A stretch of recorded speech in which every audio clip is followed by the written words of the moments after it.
Salut tout le monde, la capsule de la semaine, cette semaine, une petite question biomécanique super intéressante. Comment tu fais pour améliorer le sticking point d'un client au squat quand tu veux augmenter sa charge? Quelle technique tu utilises pour qu'il soit plus explosif? Il y a comme deux questions en une ici.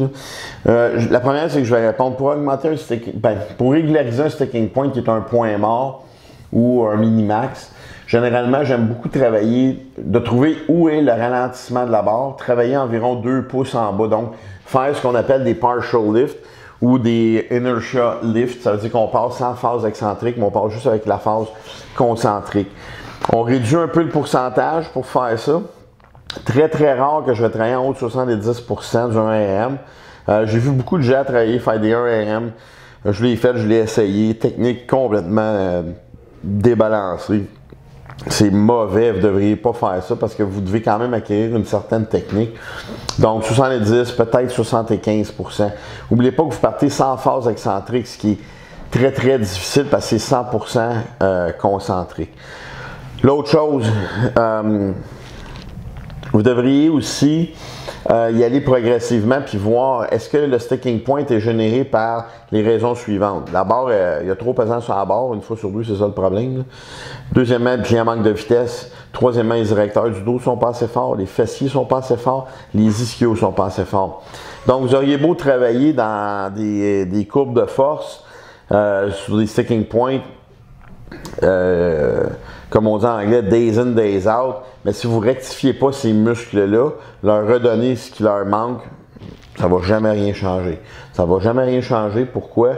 Parce que les muscles ne sont pas capables d'avoir une coordination intramusculaire et extramusculaire. Donc, c'est sûr qu'à court terme, si on travaille un ischio, c'est pas après une semaine que vous allez être plus fort, mais c'est un travail récurrent. Donc, c'est l'ordre. Dans les exercices, vous allez faire votre main lift, vous devriez faire un supplemental, puis vous devriez faire un exercice d'accommodation. Là, il s'agit de savoir où vous allez placer ces exercices-là, soit pour prendre la masse, soit pour améliorer le main lift. Donc, ça, c'est la première chose. L'autre portion de question, c'est quelle technique utilises-tu pour qu'il soit plus explosif? La plupart du temps, j'aime bien gros travailler avec... Moi, je suis un fan des méthodes russes.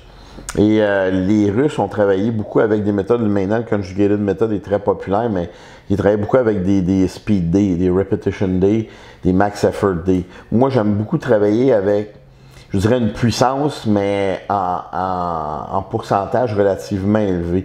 Donc, j'aime travailler généralement une journée par semaine entre 60 et 65% du 1RM si le client est quand même relativement avancé. Et pour la journée pure speed, peut-être 45 à 55% du 1RM, mais je vais faire beaucoup de séries. Je peux monter jusqu'à 20-21 séries de 1 à 2 répétitions, mais je vais prendre à peu près 20 secondes de pause entre chaque. La seule chose quand on fait du speed training, vous devriez vous assurer que le warm-up a été bien fait parce qu'il y a beaucoup de risques de blesser le tendon puis d'avoir des micro-déchirures. Donc, en espérant que ça répond à votre question, si vous en avez d'autres dans ce style-là, j'adore ça. Donc, répondez-nous, écrivez-nous, excusez, sur sspmarvelclub@gmail.com. Vous pouvez aller voir notre site web, sspmarvelclub.com. Ça va me faire plaisir de vous répondre. Salut, on se voit la semaine prochaine.